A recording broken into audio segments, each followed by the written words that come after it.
To me, people advisory is simply giving your client ideas around all things employees. People advisory to me is making sure that people are seen and heard and they are felt. Helping our clients manage their employees and manage their business in a way that's going to help them both grow, help their employees grow and help them grow as a business. If an advisor goes in and kind of helps someone start thinking about that in a holistic way, it can be a really more intentional strategy for how employers want to define who they are. Like, what is our culture? What matters to us?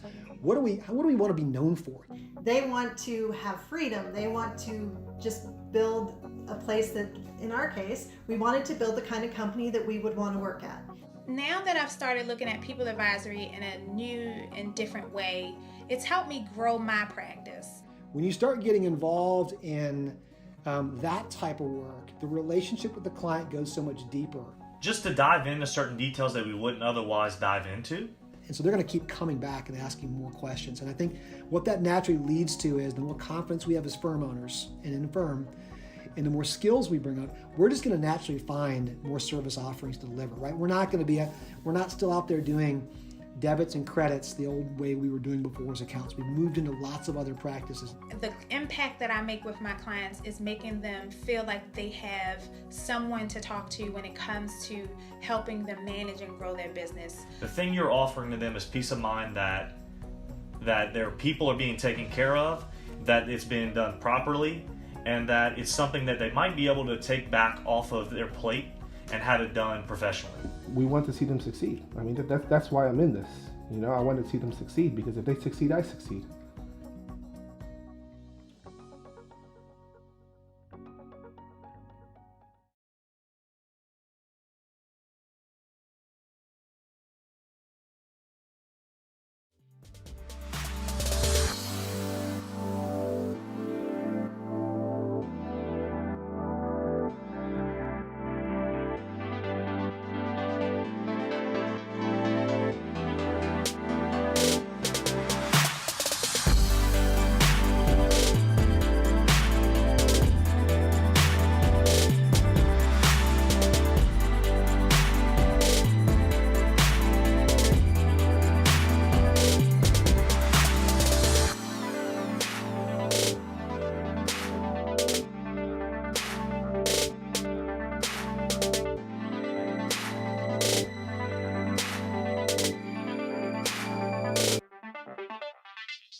Well, hello, everybody. Happy Tuesday. I'm Will Lopez, along with this guy right over here, Caleb Newquist, whose laughter is so contagious, you'll have to double mask even after the vaccine shot.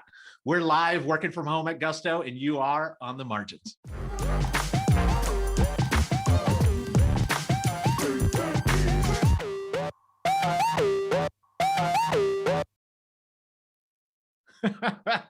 You know, it really is true, Caleb. When you laugh, like, I just can't help but laugh. So hopefully, come on, you're too kind. You're too kind. Are you laughing at my laugh? Or are you laughing with my laugh? Now that is the question. It really depends on the situation. No, I'm just kidding. No, but I mean, truly, I think we were in a meeting recently and you were just chuckling about something and I just couldn't help but chuckle myself. So hey, there you go. I try to keep it light. Okay. That's all I'm going to say. Like Gusto, sometimes I don't know if I'm breaking any news here, but Gusto is a very serious company. There's very serious people here. Yeah. And sometimes I feel a responsibility to like lighten things up a little. So, well, if you're laughing with us at the moment, thank you for doing that. If you're joining us on Facebook, LinkedIn, YouTube. Thank you for joining us live. If you're on LinkedIn, follow us. If you're on YouTube, subscribe to our channel. And if you're watching from Facebook, join our group. We'd love to have you.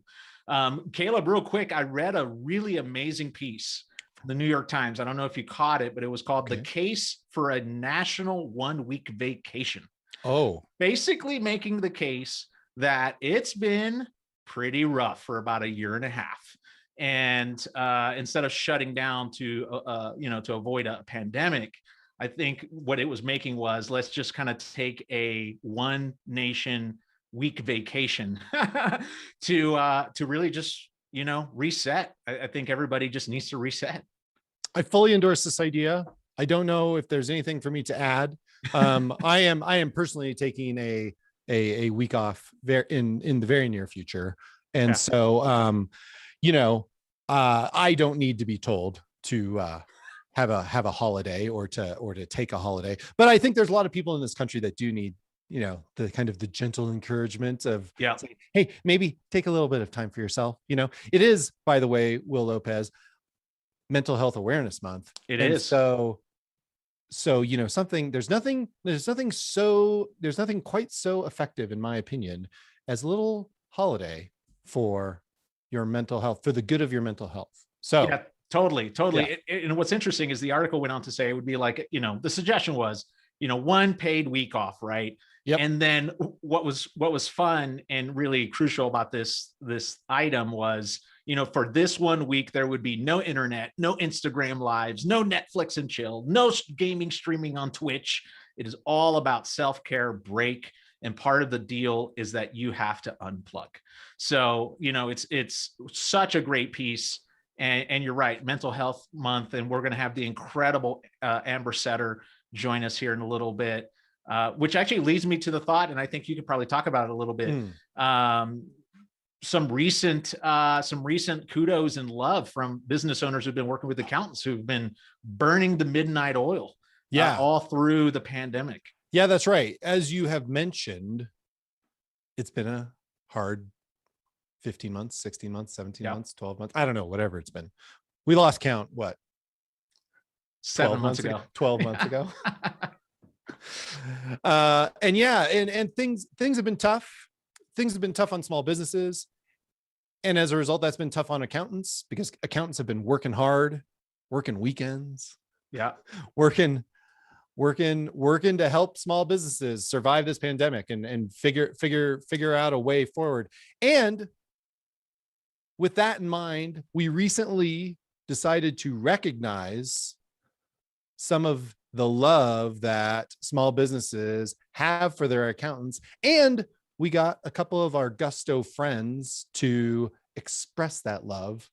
And we're going to share that with you right now. Actually, before you dive in, even though it's been tough, there's been so much like levity to it, because, like I said, I think, when we all face tough situations, sometimes a good chuckle, some great moments, even some like great love in a very fun way is super important. So I couldn't agree more. Yeah, this video totally embodies both the seriousness, but then just the levity of business owners really trying to work with accountants and realizing that we're just all not perfect and we're just trying to figure this out and be together. So it'll be the smartest thing you've said today, Will Lopez. And I've been talking to you all morning so far, and you've been dropping a lot of knowledge. But this one is this is the best thing yet. Well, I'm glad I hit it early in the morning then. Well, I mean, it's all downhill from here, right? All right. Well, let's show it. Hey everyone, I'm Caleb Newquist, and here at Gusto, we don't just serve accountants, we like to celebrate them too. So after an especially tough year, we thought accountants could use some love. So we got our small business customers to share love letters to their accountants, and we got hundreds of responses. Here are some of our favorites. The following are real quotes from small business owners, modified for length and read dramatically by Gusto professionals. My accountant is the best. He's always there to help, even when he's busy with other things. Also, he's great at playing the saxophone. When I sent Dustin our projected income, which was a huge increase for us, his pure enthusiasm, joy, and excited use of an expletive made me laugh and feel proud. Ron keeps an aquarium and espresso machine at his desk. Cool dude, right? Casey was on vacation in a national park, but found an internet signal so he could help us through a complicated issue we were panicked about. He was so nice about it. What accountant even knows about Zapier? Michelle responded to emails at all hours. I honestly think she didn't sleep for weeks, working as hard as she could to help everyone access these crucial funds. She's my sister, so I can make fun of her more than most people make fun of their accountants. When the first round of PPP started, my business partner and I were terrified that we would miss the opportunity. I knew I needed John's advice and insight. Thanks to him, we got the application submitted, and I was able to sleep that night. Brenda manages to turn reviewing our monthly books into something I look forward to. Even when our kitchen was being renovated during COVID-19 and she had to eat takeout for a full month, Brenda still showed up with a big smile to go over our financials. Brad was with us every step of the way. He truly wants to help his clients be successful, all while answering emails from me even at 5 a.m. on a Sunday. I honestly think there can't be a better accountant. Lori is always ready to help and does so with a direct approach, which we love. Okay, that's it. Thanks to everyone who wrote in. And don't forget to show your accountant some love this year. And if you're on the hunt for a great accountant, you can always find one with Gusto's accountant directory. I'm Caleb Newquist. Thanks for watching. Ah, gee whiz, that is so good. I think if I were still in practice, I'd feel just stellar, like Cloud9 right now. Honored, complete honor to be mentioned in that video.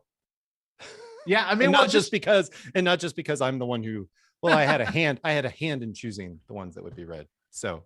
Yeah, well, anyway. What's so amazing about something like that is it just goes to show how real it is of the relationship between accounting professionals and the business clients. It's really just people working with other people, and you get to know the people that you get to work with and all their nuances and what makes you smile even during a tough time, and really just help you get across the line. I mean, obviously there's so much love there for accounting professionals, and rightfully so. Well, yeah, and I also appreciate just how, like you say, how real and how you kind of get to know how clients and accountants get to know each other. Like, I wonder, I have two main questions from that. Number one is, what was the excited cursing? I want a verbatim kind of reenactment of that exchange.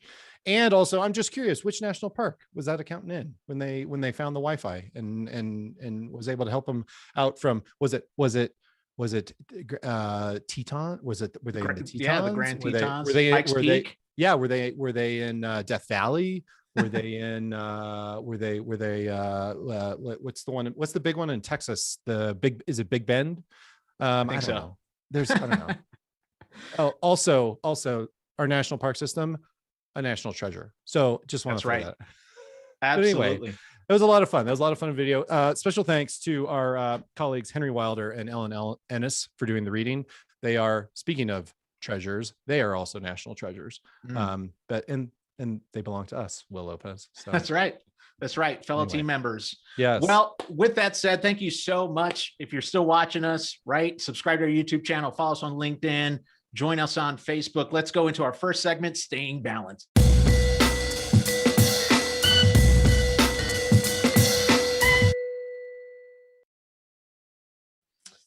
Oh, Caleb, I think this is such a perfect segment for the show.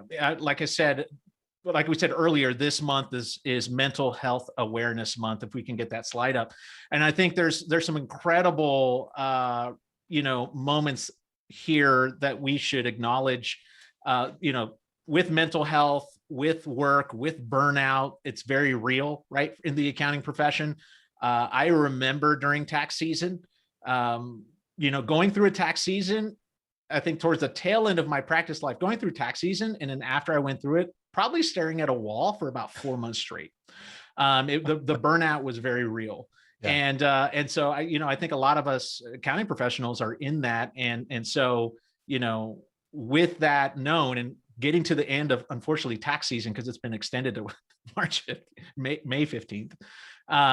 It's important to just acknowledge that you need to take care of your mental health, take care of yourself, and so on and so forth. And to top it all off, we don't want to ignore this. If we can switch it to the next slide, the National Suicide Prevention Lifeline is a US based suicide prevention network, right? With over 160 crisis centers that provide 24/7 service via a toll-free hotline with a number, and the number's right there, 1-800-273-TALK. That's 1-800-273-8555. It's available to anyone in suicidal crisis and emotional distress. So if you're watching now and you're going through that, we see you, we hear you. Call the hotline and get yourself there. So Caleb, yes, sir. Looking at the industry, looking at the burnout, what are your thoughts as to like what accountants deal day in and day out? I think what I've been thinking a lot about is just how easy it is, I think, to overlook people that are struggling. Right. Usually it's because people, if they become withdrawn or they become isolated, it isn't always clear as to what people are going through. And so I think when things are difficult at work, it is, or if people are putting the pressure on themselves to perform at work, it's really easy to put I think a lot of people fall into the trap of like, they identify their self-worth. And you and I have talked a lot about this, but like a lot of their self-worth is tied up in how they perform at work and how they see themselves in kind of a work context and a professional context. And I think it's important to remind folks that that's not everything. There are other ways to see yourself. There are other ways to kind of to measure yourself. It doesn't even have to be measure, maybe not the right word, but right. Where people make a difference in their lives, it isn't all tied up in work. There's other aspects of your lives that are just as important, and that people need to remember that makes them a special person, that makes them a person that is to be treasured and valued and appreciated in all kinds of different ways. And so I think it's easy with a high pressure profession like ours, is that it's easy to forget that stuff. And that's been going on since I've been in the profession, and it's still going on today. So let's try to remember that we have lives outside of work, and that we're all important to people outside of the workplace. Yeah. And so that's what I'm thinking about.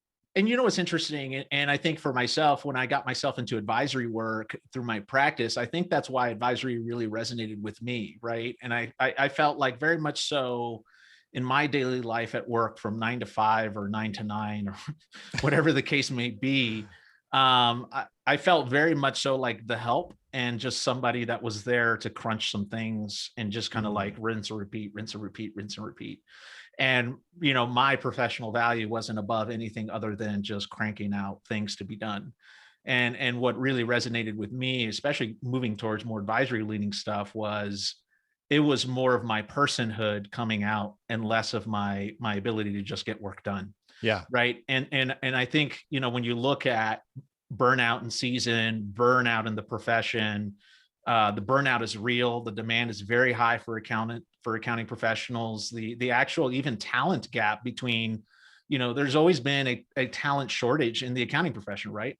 And because there's a talent shortage and accounting firms cannot hire the amount of accounting professionals that they want, that just puts pressure on those that are in, right? That are in the jobs and the roles that they're at. And it could feel like a snowball effect, especially if you're in certain positions at a firm where, all you're doing is just kind of showing up, cranking out a bunch of stuff and then clocking out. So for me, looking at advisory work was like a breath of fresh air. I feel like a person again. And while clients appreciated our ability to get things done, they also appreciated our expertise. Yeah. And so I'm curious, what is it about advisory work in your mind? Like, how do you, what is it about it that allowed you to kind of take back control of how you saw the nature of your work? Yeah, I think, we saw it in the love letters, right? Like, I think what it allowed me to do and allowed our firm to do and our team to do was actually have more conversations with clients that was very relational oriented, right? It was about learning them, learning their business, learning their passions. What are you excited about? Where do you want to go? How do you want to take care of your family? And we felt like an integral role in all that decision making. And so, they, with more trust from our clients, it allowed us to deliver more value and actually bridge the gap between from a relationship less experience of, let's say, getting a tax return done, which I'm not saying that, that's the broad sweep, but let's say you're just kind of showing up, getting things done and just giving and handing it off, to, hey, we need to have more conversations together to get to know each other better, so that we can really fine tune our recommendations and advice. So I think for me, it was very relationship oriented, and it forced a lot of relationship on all of us.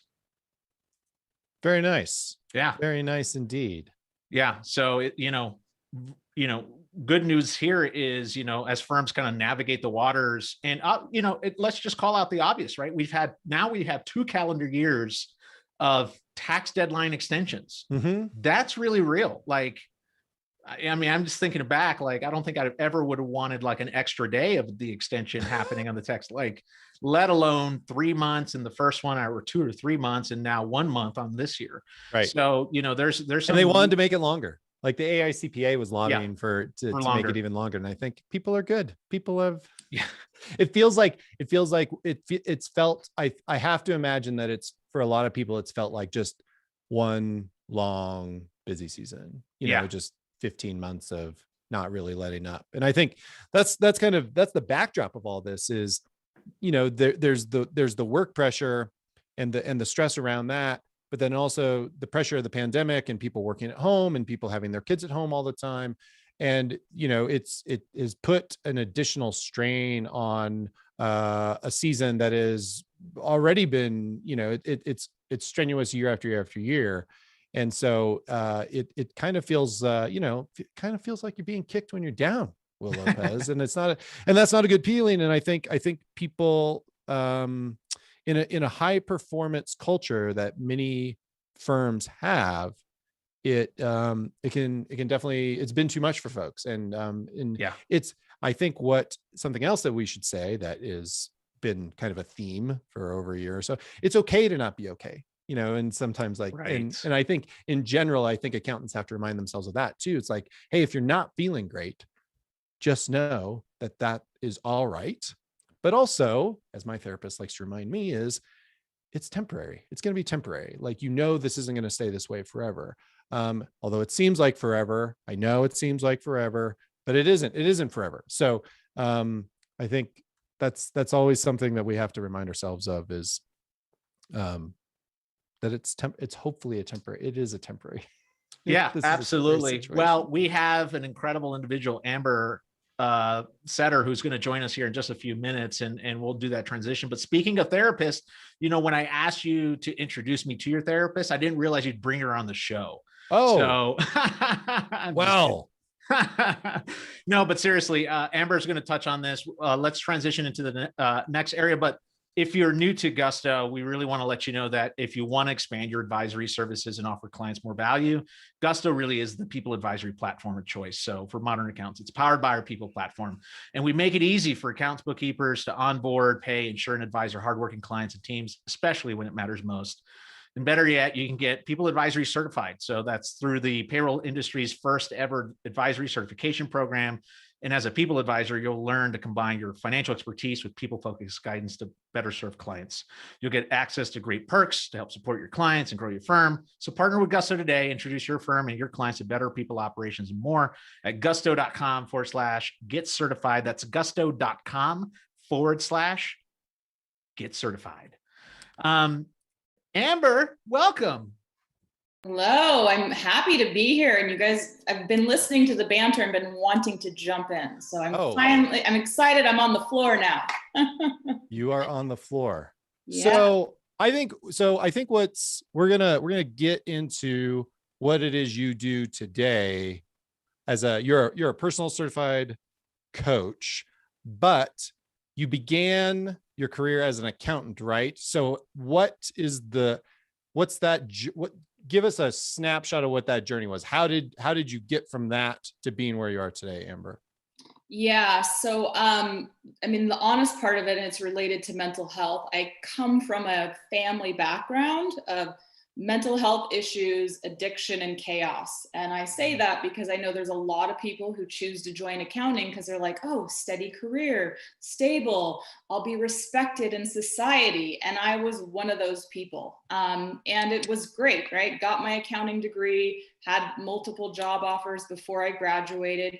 And this was even when Enron was going down. And, you know, I interviewed at Arthur Andersen. I thought it went great and I didn't get an offer, but turns out the firm died.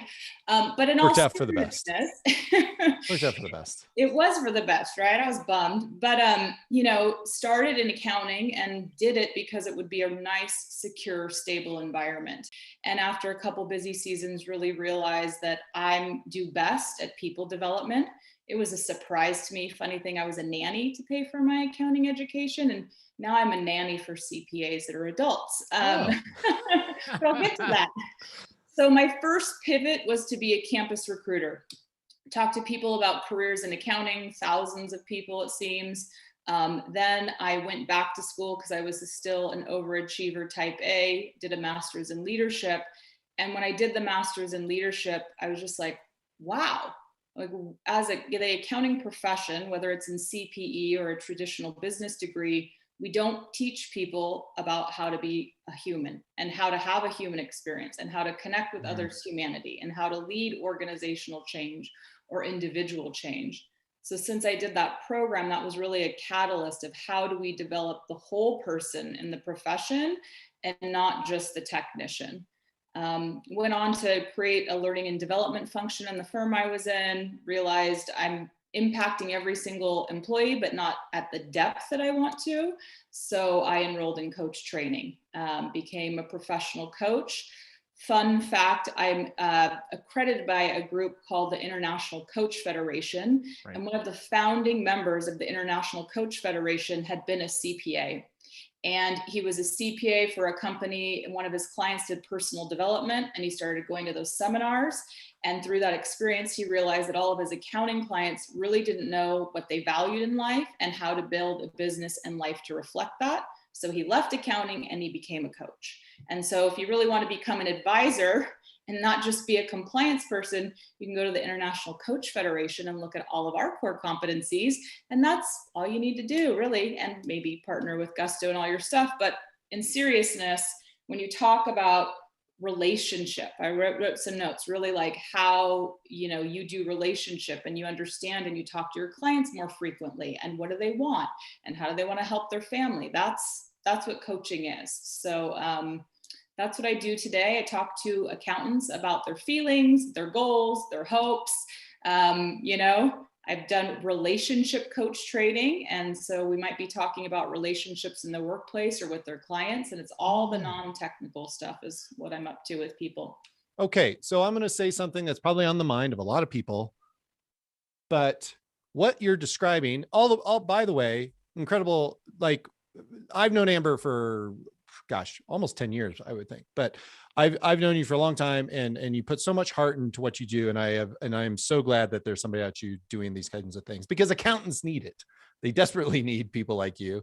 But I think what might be the question that's on a lot of people's mind is what you're describing sounds a lot, maybe a lot, maybe not to some people, but it sounds like therapy in a way, because you're talking about feelings, you're talking about dreams, you're talking about all these kinds of things where it's like, oh, that sounds like something you talk to a therapist about. Can you kind of give us an understanding in the audience, like how do you distinguish between what you do as a coach and what a therapist does? Yeah. So I want to point out an important nuance here, because if somebody's thinking they want to work with a coach or a therapist, I'm going to advocate strongly that you work with a coach that's accredited by the ICF, because we have we have a code of ethics, like my CPA designation. which is inactive, but is there. And part of it is knowing, hey, when I have a client going through something, when do they actually need therapy versus me? So there's a lot of people, especially now out on LinkedIn, like, I'm a coach. And maybe they did a 2-day seminar, or they're really giving advice, and they don't have the ability to discern when someone needs something else, which is, that's an important piece. So the difference between coaching and therapy is usually coaching is, hey, I'm right here. I'm burned out. I don't like my job. I got a promotion. I need to take on a new skill. I want to build my book of business. I want to become more specialized. I want to get out of accounting, whatever. Here I am, and I need to figure out where I want to be in the future. And maybe I know what I want to do, and maybe I don't know, but I know status quo is not great. So coaching is, where am I today? Where do I want to be? And then designing a plan infused with accountability for getting there. Therapy is often more, here I am today, things aren't working. What do I need to look at in the past about my upbringing, my childhood, my toxic workplace I was at the first part of my career that keeps getting me stuck, and maybe do a little more healing. It tends to be a lot of talk and less action. So in my work, I will go with people to the past because there's value there. Like, we just don't spend a lot of time in the past. It's like, let's understand it.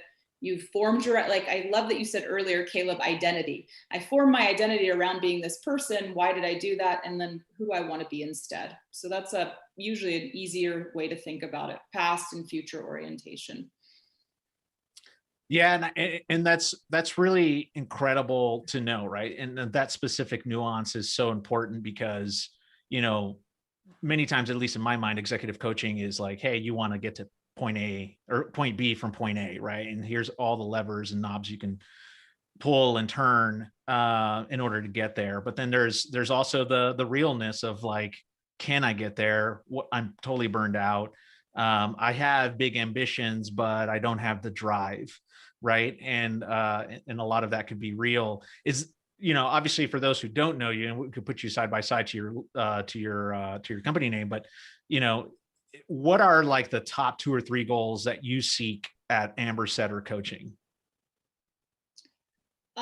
There's a big distinction between pre-pandemic and pandemic. So what I want people to know is this year has been very different. Like, I've been a coach since 2012. I've worked in the profession almost 20 years. And what I'm coming across in new clients now is very different. So pandemic related goals are more along the lines of, I tell people, it's like, I imagine people were on this proverbial hamster wheel and going, and COVID thrust them off. And so they're either coming to coaching like, I'm dazed and confused. What just happened? I don't know. I'm disoriented. Or, see that hamster wheel? I do not want to get back on that. I do not like the life that I had. So what does that mean? I need to reorient myself. That is much more common for new clients coming to coaching right now. In contrast, prior, it was lots of external achievement. I want to get a promotion. I want to get a raise. I want to build my book of business, different things. I want to pass the CPA exam. I used to do some coaching in that. I don't do it as much anymore, but it's always like this external thing.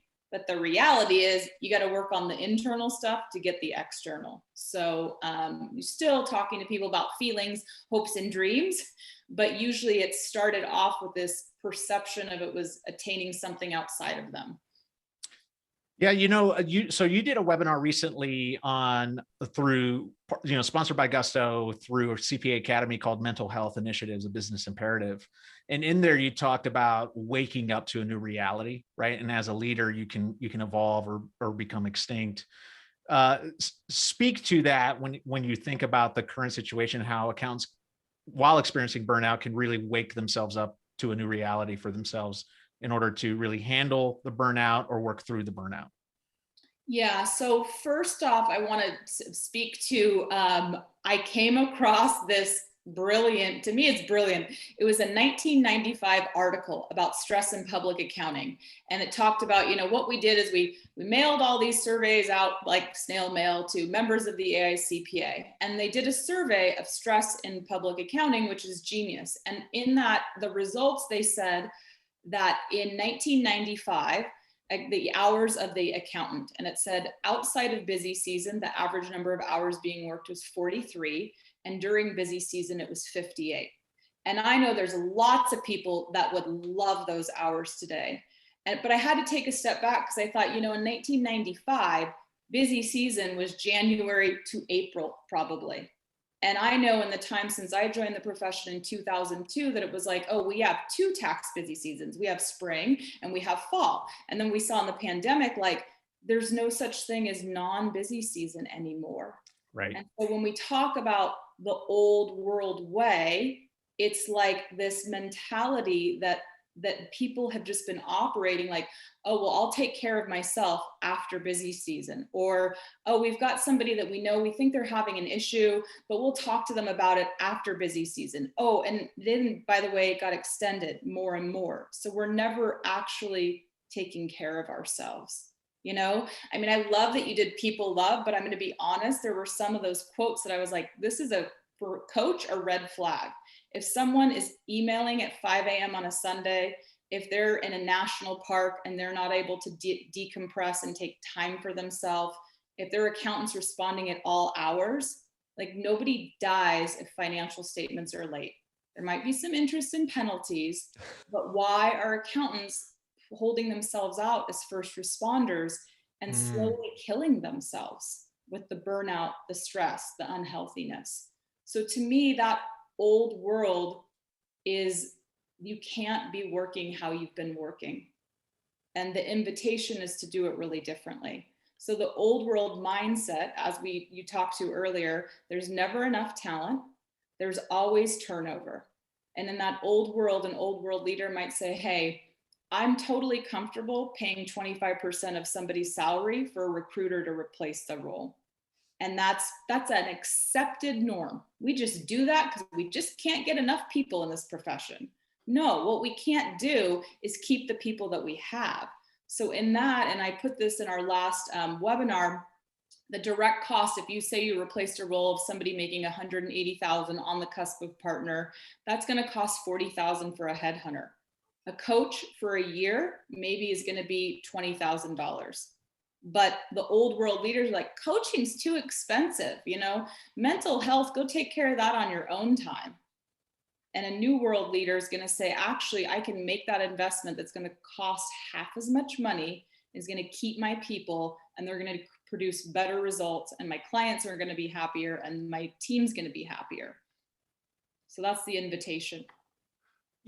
Something that's coming up for me as I'm listening to you is that this is clearly a profession, and I think it spills over into other professions as well. But like, there's just a real struggle with boundaries that people have, and I just wonder, for like, when you talk to folks who are struggling with boundaries, do you have like go-to advice for people that saying, I don't have any boundaries and I need them real bad? Like, how do I even begin to start creating some boundaries for myself so I'm not sending emails in the wee hours of the morning? Yeah, I want to answer that at like an organizational level and then an individual level. Because first off, I'm going to say it again and again and again, we need to get rid of the billable hour. Ooh. Because, right, you're like, oh, it should be, you get a project, and if you do a great job on your project and you're totally efficient, or you create some innovation to create efficiencies, that you can take those 2 hours and go reward yourself and do whatever the heck you want, and take a brain break, because you're a knowledge worker. So always be, you're not like a computer, you have to have a brain break. So I think you get rid of the billable hour. And if you're a business owner, a firm leader, you don't reward people for more hours. You don't say, oh, they work the most hours, we're going to give them the most money. Well, you're rewarding inefficiency, and you're rewarding burnout, and it's just not the way to go. And that's another thing that is just like a normal thing.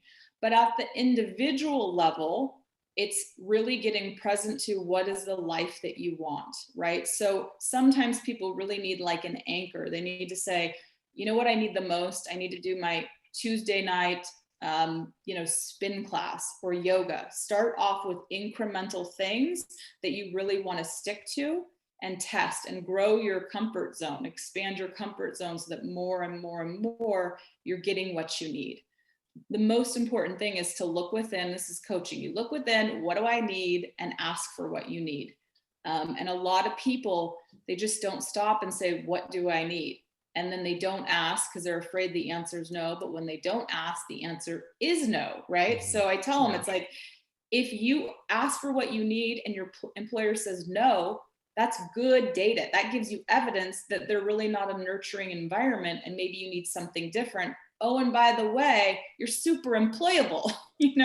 There's a demand for your services and your intellect. Yeah, that's extremely powerful. I think the work that you're doing is incredible. I think to Caleb's earlier point, I've not seen anyone out in the market and out there really supporting accounting professionals as you are, right? And helping accounting professionals really think about their career, but then also think about their role in that career, right? And all the important items around it. Amber, for those who love what you're saying and want to hear more of it, how can others follow you? How can they reach out to you? How can they get more of the incredible Amber Setter coaching?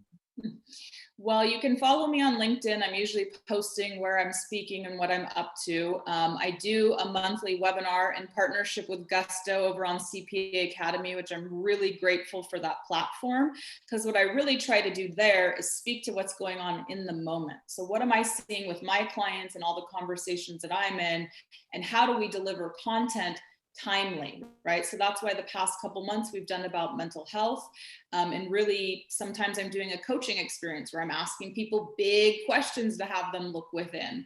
So those are there. Also, I do individual coaching. So I do private clients. I don't take a lot of clients because I want to have a nice life. I'm really not interested in working more than 30 hours a week and making big bucks. So if you want that too, like that, I'm the person to work with. I've got one of my clients' coaching goals is work less, make more. And that's kind of what my goal is in my life, how I run my business. But I love working with one-to-one clients who are looking to transform their life, looking to transform their practice and make it more humane and more sustainable. That's incredible. And for those who don't know, Gusto does provide a lot of CPE via webinars through CPA Academy. You can find the incredible Amber delivering really amazing content and educational material through CPA Academy. So you can go to CPA Academy, I think it's .org/company/Gusto, and you'll find all the webinars that we're leading with Amber threaded all throughout. Amber, thank you so much for your time. I think once again, the work that you're doing is just outstanding. What a great topic to kick off May with, as far as like Mental Health Awareness Month. Thank you for all that you do. Yeah. Thanks, Amber, for your work. Thank you. Yeah. I don't know how I ended up being the feelings whisperer in accounting, but I roll with it. I love it, because I've gone to coach training. I could coach anyone, but I love accountants. They're intellectual people. They're of service oriented. They want to make a difference, and it's super fun for me. So thanks for that. Speaks to our nature. Well, thanks, Amber. Thanks for being on the show. Yeah. Caleb, wow. Yes, Will. What a great show this week. I mean, obviously, I think we always do great shows every week, but it just keeps getting better and better. And I think, talking about mental health awareness and talking about burnout was just such a real great moment for us to just rally around. And obviously the conversation doesn't stop here, right? On the margins, it should continue. And you can get access to Amber's content and her coaching through our CPA Academy partnership that we have, or reach out to her directly. But either way, know that you're cared for and loved out in the profession. Yes, we love you. Ah, shucks. That's so nice. Take us home. All right, we're going to read this out. This edition of On the Margins Live was written and produced by Will Lopez and myself. Our co-producers are Mohini Kundu and Andrea Garcia Vargas, who is on vacation right now. So, Dre, good on you. Video and sound production by Waylon Janowick and Rylan Harris. Graphic design by Paul Choi. Extra special thanks to Elliot Marin, who helped us with the Accountant Love Letters video. Don't forget to subscribe to my newsletter, On the Margins, the newsletter. It's in the comments or the description on YouTube. I don't know, wherever you're watching this, there's a link there. Go subscribe to the newsletter. We're going on hiatus a bit. So our next show will be on June 8th. Hopefully you can join us then, and hopefully you're taking some time off, because we're taking some time off. And so until then, I'm Caleb Newquist, and I will be spreading contagious laughter out on the margins. See ya.